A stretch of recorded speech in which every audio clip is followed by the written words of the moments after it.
Hello everybody, good afternoon and welcome to the United Stand. It's the 2 o'clock show. It is your latest Manchester United transfer news today we're talking about, with three big stories coming out. One in relation to VLAHOVIC, the Juventus striker, expected to move on, a three-way race that Ten Hag wants Manchester United to get involved in. We'll be telling you what I think about VLAHOVIC, but what do you think about VLAHOVIC? He's very viable. Also, we'll be talking about what Fabrizio Romano has had to say about Scott McTominay. This came out this lunchtime, and Erik Ten Hag has got a big decision to make. Should he stay or should he go now? We'll be talking about that. Also, we'll be talking about a young Brazilian striker that may well fit quite well with this two-striker system we want.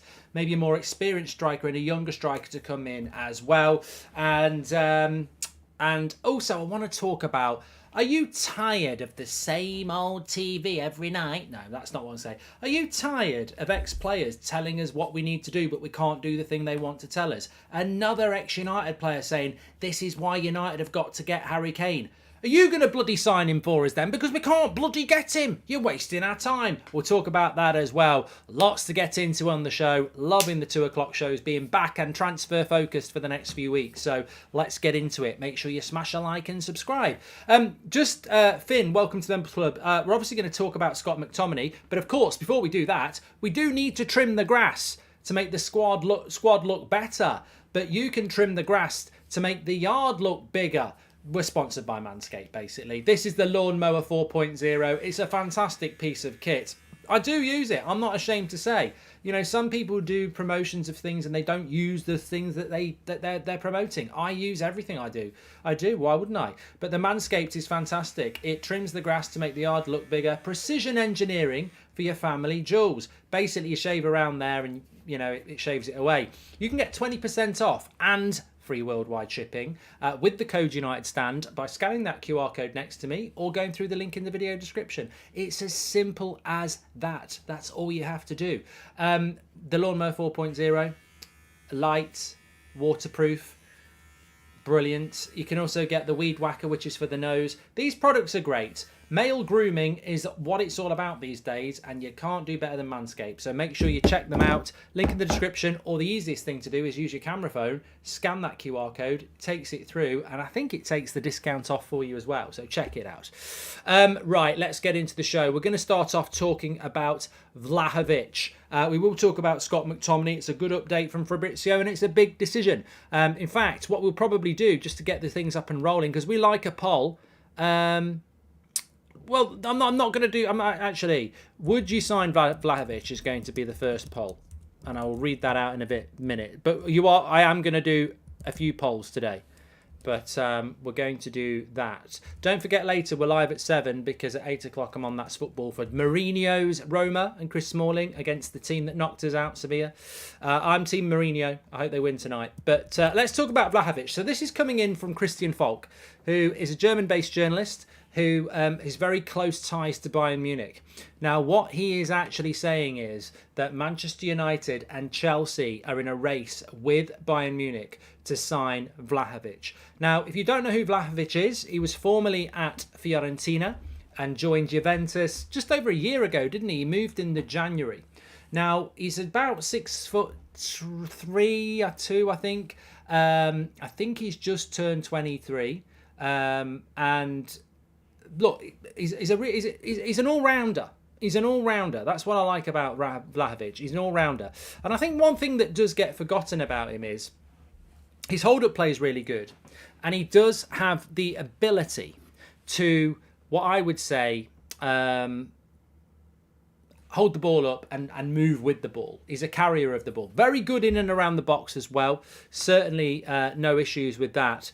But he has got that ability to hold the ball up and move with the ball, score goals. He's an all-round number 9, really. I describe him as a goal every other game striker with the potential to be better than that in the right team. And I think I don't really pay a massive amount of attention when I'm looking at the goal stats of European strikers in the main, because I think that when you come into the Premier League, it's a very striker-friendly area. I mean, not everyone's going to come in and do what Erling Haaland's done no way. But what you can do in the Premier League is you can get more opportunities in the right situations and in the right team. And I do think that VLAHOVIC being targeted by teams like Chelsea, Bayern Munich, why would Man United not be looking at a player like this? So I think that it's certainly one I would look at. I've got absolutely no idea what the price tag would be. That's the thing. I don't know whether you're going to pick him up for anything less than 80 million. I think that might be problematic. But really, I don't know. I don't know what to I don't know what to say about this one, because he is. Well, look, the reason I've done the poll is so that you can, assess it yourself and let us know what you think. But what's going on here? Fucking stupid twat. Idiot. Talking to somebody else. 69% of you say yes. Mitrovic is a better player. Mate, you're talking out your arse, not important. You're not important. Mitrovic is better than VLAHOVIC. You're talking out your arse, mate. I'm sorry. VLAHOVIC is like 7 years younger, and he's a much better player. He's got a much better ceiling. And I'm not talking about his living room. He's got a much better ceiling. I like Mitrovic, but there's could Mitrovic play up front for Juventus? I don't think so. I don't think he's that level of a striker, Mitrovic. I think Mitrovic is very good, but I don't think he's Man United. I don't think he's Arsenal. I don't think he's Chelsea. I don't think he's Bayern Munich. You're talking about a player that Bayern Munich want, that Chelsea are linked to, that Manchester United are linked to. I think VLAHOVIC has got a lot of potential. But I'm going to be honest, I don't think we're in for him. I don't think we're in for him. I think Bayern Munich are in for him. I think he's going to Bayern. I think he's a perfect Bayern Munich striker. I don't think Chelsea are in for him as well. But it's interesting how we're being linked to him. I think the fact that Christian Falk is reporting that it's Man United, Chelsea and Bayern, I think it's the second time he's mentioned Man United in relation to VLAHOVIC in recent weeks. I personally think that this is to do with interest and generating interest. I don't think we're actually in for him. Why does Mitrovic have 15 goals in the league this season? Why does he start ahead of VLAHOVIC for Serbia? This is not important. Why don't you listen to somebody who's got a different opinion to you and stop trying to convince them that you're right, not important? I think you're wrong. I think VLAHOVIC is better than Mitrovic. You think Mitrovic is better than VLAHOVIC. You don't need to tell me why you think it. I think you're wrong. Maybe some people think you're right. I don't. I don't think Bayern Munich are trying to sign Mitrovic from Fulham. I think they're trying to sign VLAHOVIC from Juventus. I don't think Chelsea are trying to sign Mitrovic either. I don't think Man United are going to try and sign Mitrovic. But you can think you're right. Mark, who would you rather buy, Osimhen or VLAHOVIc? Oh, mate, that's just too easy for me. VK, of course, I want. Of course, I want Osimhen. I don't think we'll go for VLAHOVIc. He's an interesting one. I mean, Arsenal tried to get VLAHOVIc last January when he went to Juventus as well. Arsenal were very close to getting VLAHOVIc actually. So, but Ibrahim makes a good point. If VLAHOVIc does go to Bayern, then where is Mawani going? Who is another player that Manchester United have been heavily linked to. So, I might be quite an interesting one to see how that develops. Because if you can't get Harry Kane, you've got to get somebody else. We should sign Vitor Roque. Prodigy scouts don't know who's best of him or Hendricks, says Robin. Well, I'll be talking about a Brazilian striker in a minute or two. Mitro has peaked. VLAHOVIc, much better talent, says Joe H. Yeah, well, I think the reason that Mitrovic would get picked for Serbia over VLAHOVIc is because Mitrovic is the more experienced striker, isn't he? That probably makes more sense than that. Mitrovic is Premier League proven, says unknown name. I couldn't give a shit about Premier League proven. I think it's a tick, but it's not something that massively, if you're saying to me Casido's coming to Man United, it's a tick in the box that he's played in the Premier League. But if you're saying to me, do I want Osimhen or Harry Kane? Well, Harry Kane's Premier League proven. Well, it's a tick in the box for Harry Kane, but it's not a massive tick in the box. I don't really care about that. Pochettino was Premier League proven. I wanted Eric Ten Hag. Simple as that. Mitrovic, I'm not even talking about Mitrovic. He's not a consideration for Manchester United. We don't need to talk about that. But VLAHOVIc, keep your eye on that. Apparently we're in the race with Bayern and Chelsea. I don't think Chelsea are in for Vlahovic. I think they're in for Osman. I don't think we're in for Vlahovic. I think we're more likely to go for Ramos. Obviously, we want Kane. That's not going to happen. I think we're more likely to go for Ramos or even Højlund. I don't think we'll go for Vlahovic. And you know why I don't think I'll go for Vlahovic? And I'll throw this to you. You can have an assist. How much did Juventus play for Vlahovic 18 months ago? Let me know in the chat. How much did they pay? I think it was 70. I think it was 70 million, which means they would want at least 80. And I wouldn't pay that. I wouldn't. Some people are saying it was 80 million, but no, I think we'll be priced out of any deal for Vlahovic anyway, unless Juventus really need to sell. And I don't know. Maybe Juventus do need to sell. We'll have to wait and see, I suppose. But look, it gets on my nerves a little bit. I saw something in the Manchester Evening News today saying that Louis Sahara used to play for Manchester United, had said Manchester United have got to sign Harry Kane, and I find it a little bit boring, you know. And I'll tell you why. And it's not Louis Sahara's fault, and it's not any other ex-United player's fault who've said we should sign Harry Kane. But this is why I find punditry a little bit dry. Your expertise is to tell us what it was like to play for Man United, and that's great, and only they can give us the insight. But I don't actually feel that they have their finger on the pulse of modern day football. I know people out there who are watching 4 or 5 games a day at the moment. I mean, I don't know what games they're watching and where they're watching them, but they're watching football all the time. They're consuming it. They're obsessed by it. I don't think these ex-players do that. I think they live off, you played the game. And I would rather read this from Cameron, who says, Mark, do you rate Zakaria and would you take him? Because there's a depth to that question, which I will answer in a minute. But I was reading this article in the Manchester Evening News and I was like, Louis Zaha says this, we've got to buy Harry Kane and Harry Kane's got to come to Manchester United. And I feel like, you know, if I'd played the game, it could say like former Stoke midfielder Mark Goldbridge says Manchester United have got to sign Mbappe. There's no depth to it. There's no depth to Man United should sign Harry Kane. Well, no shit, Sherlock. But can I just tell you, non-former Man United player Mark Goldbridge says we can't get Harry Kane. What does it mean when somebody says, oh, they should do something that they can't do? Cheers. There's a few £100. Thanks for the article. It doesn't make sense to me. I don't see it as I find that sort of stuff irrelevant headlines. We need to move on from Harry Kane. As you can sense, Robert McCormack won't be happy. As you can sense, the Harry Kane story is boring me to tears because Spurs have done the press run. They've done the PR. They've put it out there. We're not selling Harry Kane to Manchester United unless they give us stupid money. And stupid is the word. So we've got to move on. And we should buy Harry Kane. Harry Kane would be brilliant at Man United. Harry Kane should put a transfer. Yes, I agree. But it's not going to happen, is it?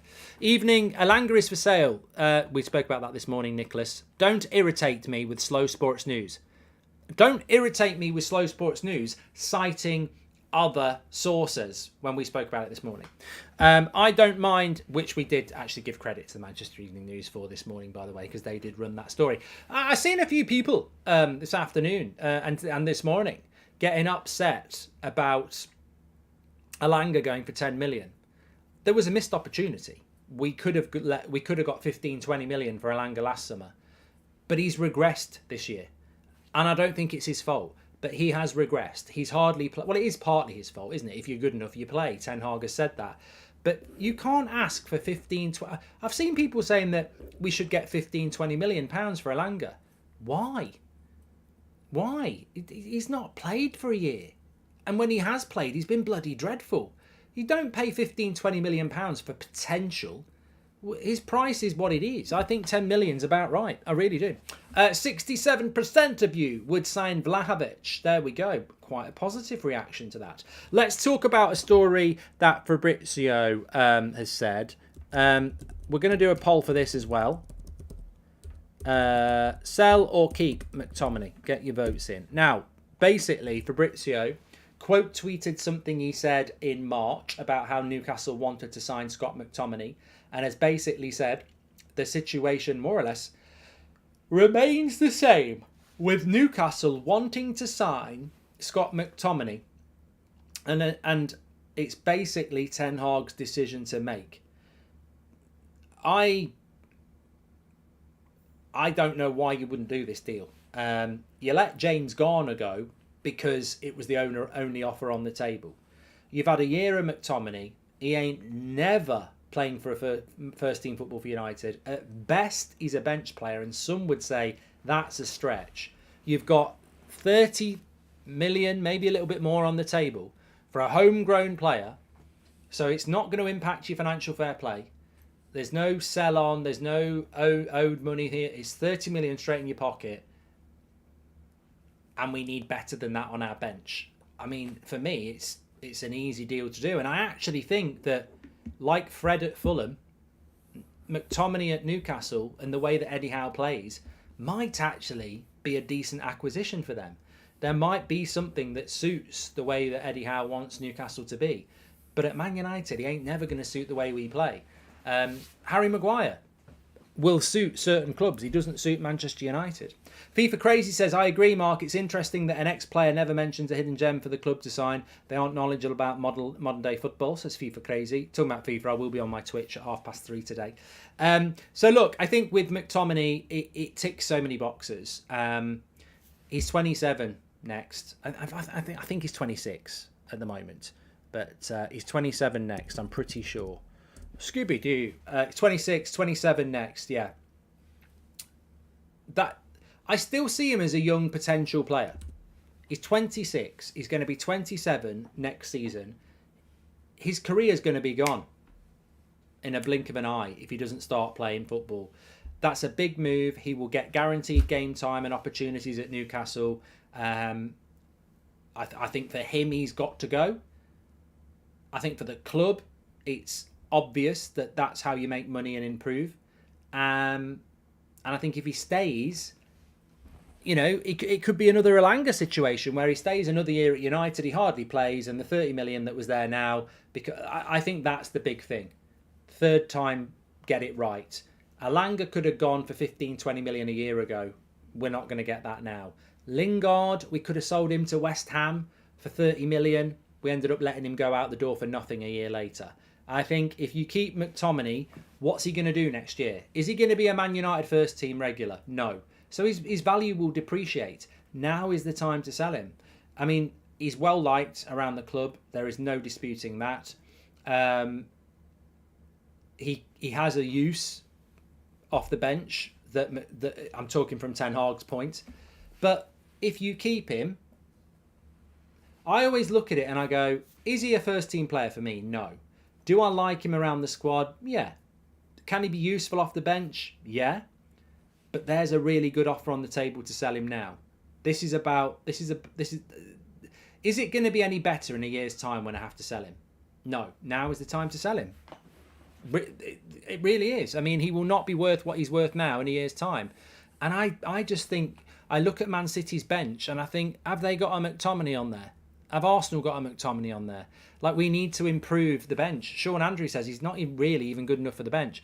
And the problem we've got is the mentality at United. When a Man United player leaves United, if Fred goes to Fulham and Pereira went to Fulham, there's always a fondness of, well, you know, I'm really pleased they're doing well. It didn't work out at United, but I'm really pleased they're doing well. And I think that's sort of like, I'd say that to Scott McTominay as well. If you go off and do well somewhere else, it'll be quite pleasing to see you go and do well somewhere else, because, you know, it's never personal. It's about whether you're good enough to play for Man United, isn't it? And it shows an ambition as well. I'm worried this summer that the ambitious players that go, there'll be some that, I quite like, these slippers are quite comfy. I know I never play, but they're quite comfy. And that's just the lack of... You don't want those characters anyway. If I'm Eric Ten Hag, I actually want McTominay knocking on my door, Maguire, maybe Lindelof, maybe Fred. I want them to knock on my door and say that they want to go. And then it's my job to convince them to stay if I want them to stay. But you want them to knock on the door. I don't want these peripheral players that don't play just staying quiet, because it makes me think, well, what character are you then? You're actually content not playing football, picking up a wage. I want them knocking on my door. I might convince some of them to stay, but I want them knocking on my door, definitely, because it shows a character. I have a feeling with all the positive news around the transfer budget, we're going to get Glazers announcing they're staying on next Monday morning, says Adrian. I've got a feeling about next Monday, but it's only a feeling.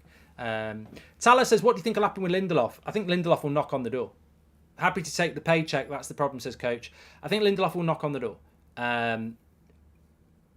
Because I think he'll want reassurances. And obviously, if we did sign Kim Min-jae, that drops Lindelof to probably fourth choice centre-back, doesn't it? So I wouldn't be surprised if we saw... I wouldn't be surprised if we saw Lindelof go and Maguire stay as fourth choice centre-back, which would be completely and utterly paycheck FC from Maguire to do that, to stay and be fourth choice. But you know, he's on big money, he's on big contracts. It shows a lack of ambition, but we'll have to just wait and see. I think some of these players should be knocking on the door. Really, I'd want to play first team football. Would you take Sabizli? Well, we're not linked to him. Julian says, starting week in, week out for Ollie, regardless of performance levels, has killed the ambition of these British passport holders, says Julian. And also, why would Maguire leave? He still gets in the England squad, says Ryan. Well, I'm hoping that Southgate's going to have a word on the internationals in this summer and say, I can't carry you for another year. I can't keep picking you if you're not playing. Because I think if he had dropped him, it probably would have made a difference. McTominay apparently is liked by Eddie Howe. Newcastle is a good career move for him, says Regan. Yeah, look, there's a club there that's, and it's that's a good move for McTominay as well. I mean, I suppose the danger is that Man United might look at it and go, do we want to sell a player to a Champions League competitor? That doesn't happen that often, does it? But I think it's a good move all round. I do, but you know, we'll have to wait and see. And ultimately, it will come down to Ten Hag. But what I think, look, the point I wanted to make here was that we can sell Scott McTominay next month if we want, if Ten Hag wants to, and he can pocket the money and use it. If he doesn't sell him, it'll be because Ten Hag wants to keep him, and that's Ten Hag's decision, isn't it? But I think sometimes in recent years we've had players like Rojo and Eric Bailly and a few others who we would get rid of, but we can't get rid of them because no one wants them. In this situation, you've got a player that we can sell. We could have sold him in January, and United didn't do it. So if we don't do it, it's on us, isn't it? Also, just this was the other one I was going to talk about, striker. You might have seen this report coming in. It's coming in from the Mail. A Brazilian young striker, Marcus Leonardo, who is at Santos, is attracting interest from Premier League sides, with Manchester United, Arsenal and Newcastle keeping tabs on the Santos striker after watching him excel at the Under-20s World Cup. I would love the deal I would love a deal like this to happen. I don't know loads about this player, but I think it's so important that we get two strikers in. And if we can get an experienced striker and a younger striker like this, it's perfect. It's like what Newcastle have done with Haaland and Alvarez. Really clever. You've got a young striker. Well, I mean, Haaland's young, but you know what I mean. There's a hierarchy. Haaland's the main man. Alvarez is the sort of backup that they play in and around the team, and he still gets plenty of minutes. Man United, if you bought Osimhen next year or someone like that, it's all on him. There is no understudy. Martial is just not... Martial's not there. And I tell you what, I'm going to say this, and I'm sure many of you picked up on it. The reality is... sorry, Man City, not Newcastle. It's almost like you can't mix up your words when you do live streams for hours a day, isn't it? But I don't know whether you picked up on this with Anthony Martial. There is no way, over the last few weeks where he's been fit, he's pushed himself. He doesn't look anywhere near as quick. He doesn't look anywhere near as agile. So he's either absolutely injury ravaged at 27 and he's not the player he was, or he's running self-contained. Like, he's not running at full pelt, he's not twisting at full pelt, because he knows if he does, he'll get an injury. I think watching Martial in recent weeks, he doesn't look anywhere near the player he is And I think he's been playing within himself to try and, get himself through the season, and he's incapable of doing that. You can't go into next season with that as your understudy. You can't. So we do need 2 strikers. And look, whether we go for this Leonardo, the Brazilian 20-year-old, or not, is up for grabs. But I think at some point we've got to start doing that. I said this last week, didn't I? You look at that Ajax side, 3 players under Ten Hag were recruited from South and North America. You had Alvarez from Mexico, you had Martinez from Argentina, and obviously Anthony from Brazil. So we should be looking at players from that sort of area. We definitely should. Only one Ramos we should sign, and that's Sergio Ramos. I'd rather have him on the bench than the fridge, says Robin. I just had a horrible deja vu. That super chat, I thought I had deja vu about what I just said, and then the super chat as well. Oh, that's deja vu. Have you put that super chat in before, Robin? And I would sell Maguire and McFred if only to reset the standards and expectations of the kind of player United expects to have moving forward, says Stephen. Yeah, well, we'll have to wait and see. United related, but not United related. This is from Fabrizio. Liverpool have basically completed a deal for Alexi McAllister. Player side details this week. Personal terms are almost agreed. Finalise the deal next week. Liverpool are prepared to pay the exit clause. It's less than reported, 70 million if all goes to plan on the player side. So Alexi McAllister, £70 million deal to Liverpool. Looks like it's pretty much done, which is a good deal for them. I think Manchester United... I think Man United were interested. It never felt like it was a deal that Man United were going to do. Do you think we're better off signing a false 9 like Felix? Rashford and Anthony ain't putting crosses into the box anytime soon, says Julian. I think a false 9 could work at United, but I don't think it's the profile of what we're looking for. I think we're looking for a out-and-out striker. Yeah. 70 million is not much in today's market, says IQ. Donny van der Beek update. He's back training, mate. You know what? I don't know why, and I do like Donny, but anytime anyone mentions Donny now, I feel a bit down. I'm like, is Williams playing today, Mark? He might get a bit of game time. Chicharito, yeah. I was so desperate for Donny to succeed, but whenever anyone mentions Donny now, I just feel like he's the nice guy that's just not good enough, isn't he? I would love it to turn around, but I don't. I'm glad he's back fit, but I just don't think he's... I don't think he offers anything to us, really.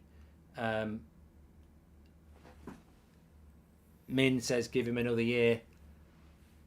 Well, you could give him another year because he's not technically injury prone, and he shouldn't technically be injury prone, but I don't know. I just feel like sometimes it's like a manager when it starts to go wrong and they say they're going to turn it around. Very few managers turn it around when it starts to go wrong. I don't know. Look, if Donny's back training now, maybe we should be selling him in July. Nobody ever mentions Donny as a player to sell, but look, we paid 35 million. If you can get 20 million pound for him, I'd probably do it. But I don't know with Donny. I'd love it to work, but my confidence levels of it are very low. Zhao, welcome to the Members Club. Legend, hope you're doing well. And also, would you take Pookie for free? No, I wouldn't. I'd rather play up front myself, Roop. Donny is another victim of the Ollie era, bought for all the wrong reasons, says Reagan. Well, you can't say anything negative about the Ollie era, can you? Because Ollie's a legend of the club. But actually, if he hadn't played for the club, I think it would be quite rightly identified as the most damaging period of the last 10 years. And I completely mean that. I think in his management career at Man United caused so many problems. I mean, look, Martial and Rashford have basically said that their injury problems were because he was overplaying them with injuries. It was the McFred era. It was the back six. The money we spent on players as well. I think we went backwards after Mourinho for 3 years, and Ten Hag has whacked us into a higher gear and got us moving forward quicker than I expected. Ollie remains a legend of the club. You know, what a guy. But sometimes you've also got to be honest with yourself. And I just think that whole Solskjaer era wasn't great. I just felt like work experience management, and we went backwards. Bring in Ramos and try and sign Kane in January or free next summer, says Mandy. And hi Mark, who would win in snooker? Arteta versus Ten Hag? I don't know. I don't bloody know forever PVM. How do I know who's good at snooker out of Pep and Arteta? I don't know. I've got no idea. Ollie is like Lampard, great player, poor manager, says Joe. He's not that bad. He's not that bad. I can see why you'd say it, but he's not that bad. He's probably more Steven Gerrard than Lampard, who is just crap, absolutely crap. Let's do that. Who would win in a game of darts? Sam Allardyce or Ten Hag? Who would win in a swimming race, one length and back? Would it be Rafa Benitez or Steve Bruce? I'll tell you what, I'd pay to watch this. I think we've got a series here, manager battles. Who would win in a game of chess? Would it be Mikel Arteta or Sean Dyche? Arm wrestling, Sean Dyche. Arm wrestling with Sean Dyche. Sean Dyche goes round cities of England and arm wrestles managers. Doesn't matter what level they are. He's in Lincoln today managing, and he's going to have an arm wrestle with the Lincoln manager. Tomorrow I'll be in Glasgow, and I'm going to wrestle two at the same time. Celtic manager and Rangers manager, and I'll still eat with my mouth in a tub of gravel. I'll be like that. Hammer time. Dyche. Stone Cold Sean Dyche is just keeping, yeah. Okay, look, thanks everyone for tuning in. I'm loving bringing these 2 o'clock shows back. It's there's so much news at the moment, so we may as well just get it out there and try and cover it all and give it our thoughts on it. But I don't think VLAHOVIC happens. I think McTominay does need to be sold. I don't think we will be signing that Leonardo from Brazil, but I think at some point we do need to infiltrate that market because it's something Ten Hag likes. And I do really like the idea. In fact, it's beyond an idea. I think it's an essential that we bring a younger striker in and a main striker in because we've got no bloody strikers. So you've got to have 2. There we go. I'm on Twitch at 3:30. Join me on Goldbridge TV. I'll tweet it out, don't worry. And tonight it's a 7 o'clock show because on That's Football at 8 o'clock, it's the Europa League. It's Jose and Chris Smalling trying to win the Europa League against Sevilla. Looking forward to that. It's European final. Could have been us. I actually think it's good it's not us. I think if we'd stayed in the Europa League, I think we would have fell apart in the league. I think we were just about running on empty, weren't we? A final super chat here from, would you be happy with Højlund and Ferguson? Won't happen. Won't happen, M3. Skriniar's out of contract. Yeah, that won't happen either. But, yeah. 91% of you would sell Scott McTominay. Oh, we've had a Rob Dawson tweet as well. Somebody just said, we'll check it. Don't worry. I'll check it. Chill out. I've not gone yet. There he is. Let's have a look. Slow Sports News. What's going on with the internet?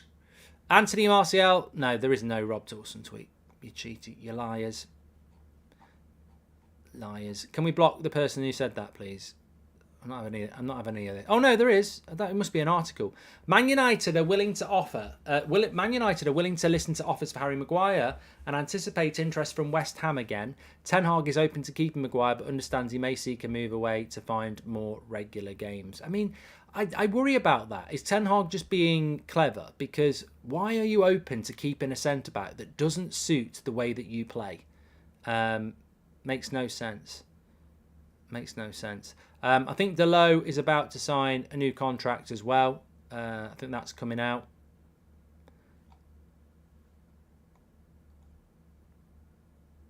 There we go. Thanks everyone for watching. I'll speak to you all soon.